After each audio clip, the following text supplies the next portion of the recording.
Good morning class. आज हम शुरू करने जा रहे हैं आपका व्याकरण पार्ट 28 यानी 28 विराम चिन्ह। विराम चिन्ह को हम पंक्चुएशन भी कहते हैं।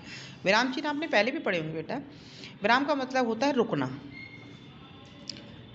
ठहराव। जब हम कोई वाक्य कहते हैं उसमें हम बहुत सारी ऐसी जगहों पर रुकते हैं जहाँ हमें ज़रूरत महसूस होती है। अगर हम लगातार बोलते चले हैं, राम बाज़ार गया था, उसने खाना खाया था, वो बाज़ार से ये सब्ज़ी लेके आया, सब्ज़ी माँ ने काटी, माँ ने सब्ज़ी चौकी, तो ये आपकी बात जो है ना ही सुंदर लगेगी और ना ही आपको समझ में आएगी। इसलिए जब हम अपने मन के विचारों को बोलकर कहते हैं तो वहाँ पर भी हमें कहीं कहीं रुकना पड़ता है, ठहराव आता है, और उन ठहराव पर हम कुछ चिन्हों का प्रयोग करते हैं जिनको हम विराम चिन्ह कहते हैं।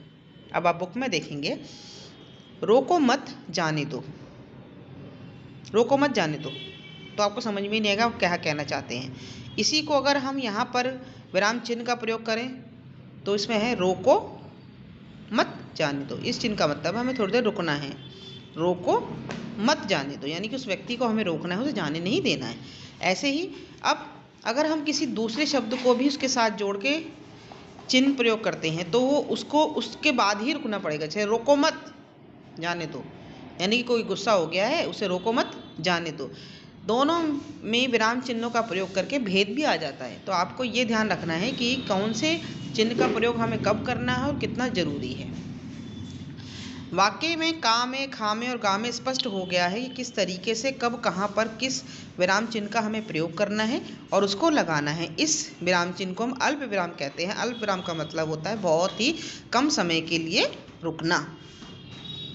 इसे हम विराम चिन्ह कहते हैं। और विराम चिन्ह का प्रयोग हम अपनी सुविधा के अनुसार करते हैं, लेकिन ये नहीं है कि हम प्रश्नवाचक में हम पूर्ण विराम लगा देंगे या पूर्ण विराम में हम प्रश्नवाचक चिन्ह लगाएंगे। अब मैं इसको आपको डिटेल में पढ़ाती हूँ। अब आप देखेंगे विराम चिन्ह कई प्रकार के होते हैं। पूर्ण विराम जिसे हम इंग्लिश में फुल स्टॉप कहते हैं, अल्प विराम कोमा, अर्ध विराम सेमी कॉलन, प्रश्नवाचक चिन्ह क्वेश्चन मार्क, विस्मयादि बोधक चिन्ह एक्सक्लेमेटरी साइन, उद्धरण चिन्ह इन्वर्टेड कोमा, योजक चिन्ह हाइफन, निर्देशक चिन्ह डैश, कोष्टक चिन्ह ब्रैकेट्स, लाघव चिन्ह एब्रीवेशन, त्रुटिपूर्ण या हंस पद जब हमारे वर्ड के अंदर कुछ छूट जाता है। मैं इसका डिटेल में बेटा बताऊंगी। विवरण चिन्ह कॉलन प्लस डैश एंड उप विराम और अपूर्ण विराम चिन्ह यानी कि कॉलन, दो बिंदी। पहला आता है पूर्ण विराम चिन्ह। पूर्ण विराम का मतलब होता है, देखने में वो एक डंडे के समान होता है, एक छोटी सी लाइन होती है। जब हम वाक्य बोलते हैं उस वाक्य को बोलते समय जब अगर हमारा वाक्य कंप्लीट हो जाता है, पूरा हो जाता है, तब हम पूर्ण विराम का चिन्ह लगाते हैं। जैसे निशांत भोजन कर रहा है, हमारा वाक्य खत्म हो चुका है और ये वाक्य के अंत में लगता है। नदी बहती है, वाक्य पूर्ण हो गया, पूर्ण विराम का चिन्ह का प्रयोग करेंगे। अल्प विराम यानी कॉमा। अल्प विराम का मतलब होता है जब दो या दो से अधिक चीज़ें या दो या दो से अधिक नाम एक साथ आते हैं वाक्य में, तो उन नामों के बीच में हमें थोड़ा रुकना पड़ता है, वहाँ पर हम अल्प विराम का प्रयोग करते हैं। नताशा, कविता, सुधा, सविता आएगी, इसलिए नताशा के बाद कॉमा, अल्प विराम, कविता के बाद अल्प विराम, सुधा के बाद अल्प विराम। हम सुधा और सविता के बीच में और शब्द का भी प्रयोग कर सकते हैं अगर वाक्य में दे रखा है, और नहीं दे रखा है तो उसके बाद हम अल्प विराम का प्रयोग करेंगे। ऐसे ही पराग, मेरे साथ चलो, पहले पराग को बुलाता है फिर कहता है मेरे साथ चलो, और आखिरी में पूर्ण विराम। ये नहीं है कि हम आपको अल्प विराम पढ़ा रहे हैं तो आप वाक्य के अंदर से अल्प विराम लगाएंगे। पूर्ण विराम तो हर किसी के साथ आता है जब तक वहाँ पर कोई प्रश्न नहीं किया गया होता। अगर प्रश्न किया गया है तो वहाँ पर प्रश्नवाचक चिन्ह प्रयोग किया जाता है। ऐसे आप बहुत सारी डिटेल पढ़ेंगे, ये आपको बेटा लेसन साथ साथ रीड करते चले जाएंगे। उद्धरण चिन्ह में भी हम अल्प विराम, जैसे मिठाई वाले ने कहा, वहाँ पर हम अल्प विराम का चिन्ह लगाते हैं। उसके बाद हमारा उद्धरण चिन्ह यानी उदाहरण चिन्ह जिसे कहते हैं वो स्टार्ट होता है। किसी कही गई बात को हाईलाइट करने के लिए, दर्शाने के लिए हम उद्धरण चिन्ह का प्रयोग भी करते हैं।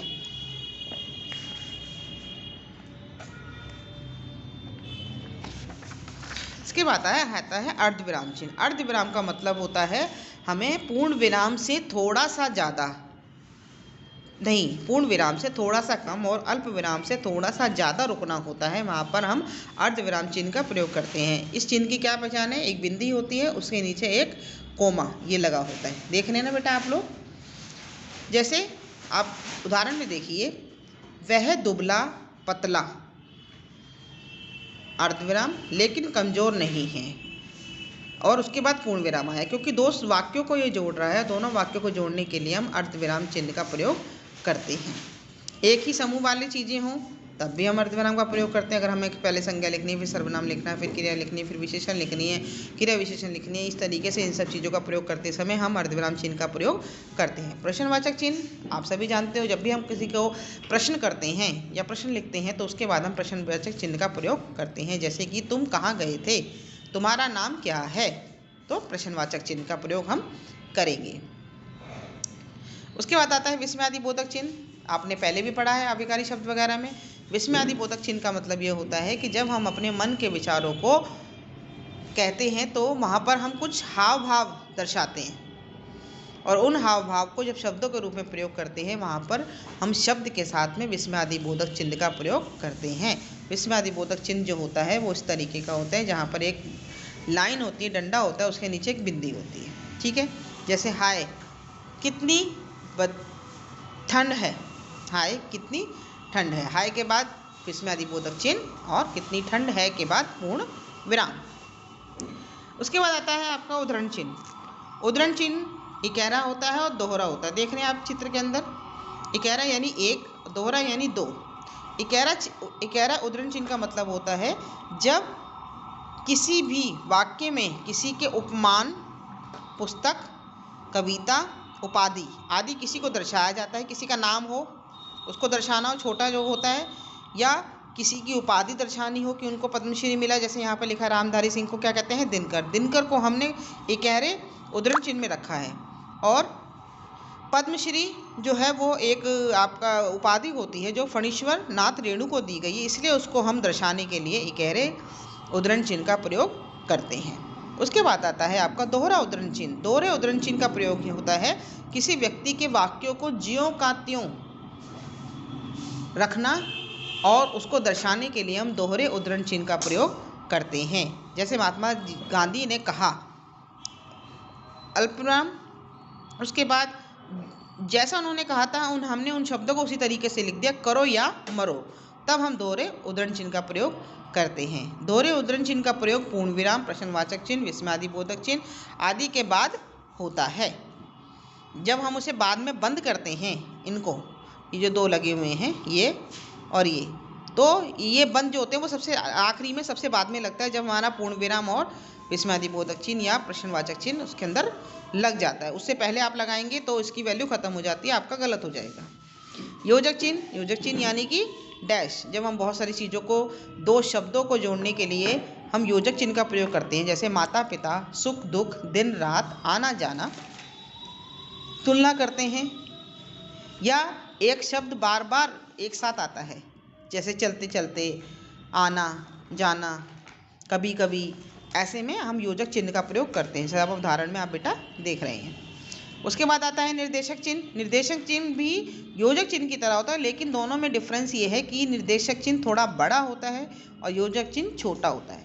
आप तो कहते हैं मैडम दोनों डैश हैं, देखिए दोनों में फ़र्क है। एक योजक चिन्ह जो होता है वो छोटा होता है और निर्देशक चिन्ह जो होता है वो बड़ा होता है। और निर्देशक चिन्ह का मतलब होता है इसके बाद बहुत सारे क्वेश्चन हैं या इसके बाद और भी चीज़ें आएंगी। इस चिन्ह का प्रयोग भी उसी तरीके से होता है। ये भी किसी के उदाहरण देने के लिए, शब्द के लिए, वाक्यांश के लिए या नाम लिखने के लिए इसका प्रयोग किया जाता है। जैसे जैसे, कितना बड़ा इसमें निर्देशक चिन्ह बना हुआ है। निर्देशक यानी इसके बाद भी बहुत सारे कंटेंट हैं आपके पास।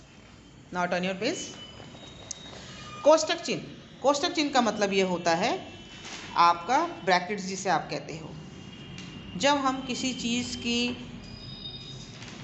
अर्थ बताते हैं या कोई बात ऐसी जो हमें ब्रैकेट्स में लिखनी है तो हम कोष्टक चिन्ह का प्रयोग करते हैं। जैसे वाक्य संबंधित जानकारी हो, अगर मैं ये लिख दूं महाकाल, महाकाल लिख दूं, लेकिन बच्चों को समझ में नहीं आया महाकाल का मतलब क्या है, तो उसका पूर्ण अर्थ बताने के लिए मैं कोष्टक चिन्ह का प्रयोग करूंगी। उसके अंदर महाकाल का मैं अर्थ लिखूंगी महाकाल यानी कि शिव भगवान, जब बहुत बड़ा काल आता है महाकाल, इस तरीके से उसका अर्थ बताने के लिए हम कोष्टक चिन्ह का प्रयोग करते हैं। दूसरा, किसी से अलग कर देना कोष्टक में रखा जाता है। कोष्टक का प्रयोग वाक्यों के बीच में भी हो सकता है। जैसे किसी का नाम है, अगर मैं कहूँ कान्हा, कान्हा को समझाने के लिए मैं गोपाल भी लिख सकती हूँ, कृष्णा भी लिख सकती हूँ, गिरधर भी लिख सकती हूँ। या मैंने गिरधर लिखा तो उसका पूर्ण ज्ञान देने के लिए, अर्थ बताने के लिए मैं लिख सकती हूँ गिरी को उठाने वाले या गिरी पर्वत को धरने वाले। समझ में आ गया बेटा उद्धरण चिन्ह का मतलब।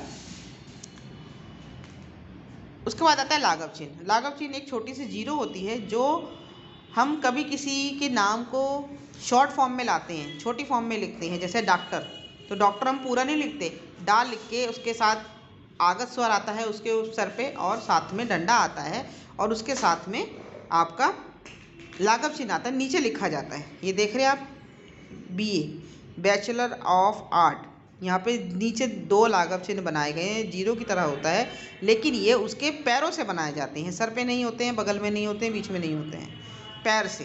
पैर से मतलब बिल्कुल ही कोने पे बनाए जाते हैं। इसका मतलब है उस शब्द का बड़ा मतलब भी है, उसको हम शॉर्ट फॉर्म में लिखते हैं। ठीक है, डॉक्टर जैसे मैंने भी आपको उसका उदाहरण दिखाया था, ये देखिए MA master of art, MA, इन दोनों का अपना अपना एक बड़ा अर्थ है, इसलिए वहाँ पे लाघव चिन्ह का प्रयोग किया गया है। त्रुटिपूरक या हंसपद, हंसपद का मतलब होता है जब वाक्य में लिखते समय हमारा कोई शब्द छूट जाता है तो उसको दर्शाने के लिए हम इस तरीके से, जिसे उल्टा V होता है उस तरीके से हम इसे बनाते हैं।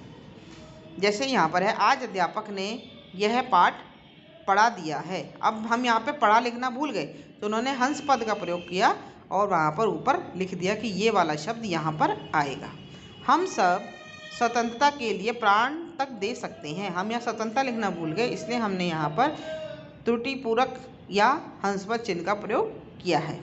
विवरण चिन्ह का मतलब होता है सेमी कॉलन, जिसे आप कहते हो, वहाँ पर 2 कॉलन होते हैं और योजक चिन्ह होता है। इसका प्रयोग भी हम तब करते हैं जब हमें किसी के बारे में विवरण देना होता है, यानी कि उसके बारे में व्याख्या करनी होती, बतानी होती है, वहाँ पर हम इसका प्रयोग करते हैं। जैसे कि प्रतिभागियों के नाम निम्नलिखित हैं, निम्नलिखित यानी उसके बाद 1 2 3 4 करके बहुत सारी चीज़ें आएंगी। मेरा विवरण निम्न अनुसार है, वहाँ पर भी इसी का प्रयोग होगा। लास्ट आपका आता है उपविराम चिन्ह। यहाँ पे सिर्फ 2 बिंदी आती हैं। इसका मतलब ये होता है जब किसी बात को अलग करके दिखाना हो, वहाँ पर हम उपविराम चिन्ह का प्रयोग करते हैं। बुद्ध पुरुष, यानी बुद्ध पुरुष किसे कहते हैं? संत रविदास को।